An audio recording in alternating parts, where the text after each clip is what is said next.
If you are wealthy and you're insured, addiction is a disease.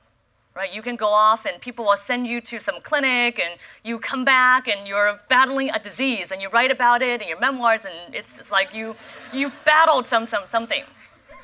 If you're poor and uninsured, addiction is a moral failing. It lands you in jail. Do you know that in our jails, 8 out of 10 individuals have a substance use disorder or have used illegal substances in the last 30 days? 4 out of 10 of our people in our jails in Baltimore City have a diagnosed mental illness. We are incarcerating people with a disease, and then we're sending them out onto the streets with no more resources or information or connections than they have. And how are we surprised that they then potentially wreak havoc in their communities and that are back? And we're not supporting our families, we're not doing this. But if we just said to our community, our goal is to eliminate addiction, people are going to look at me and say, that's a great pipe dream, but how is this actually helping me today?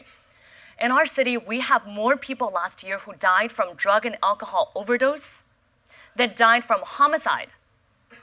More people die from overdose than die from homicide, and that's a problem that's affecting everyone. I can go into a room, any of our community centers or senior centers, if I say to people, how many of you know someone who overdosed, every single person will raise their hands. If I say how many people have seen someone who has watched somebody overdose in front of them, they'll say they've seen it. And so what we're doing as our short-term metric on the way to that long-term goal of addiction, of reducing addiction, is that we have rolled out a comprehensive overdose prevention plan. We've passed legislation so that I'm now the prescriber for 620,000 people in Baltimore City, all of our citizens, for the overdose antidote medication.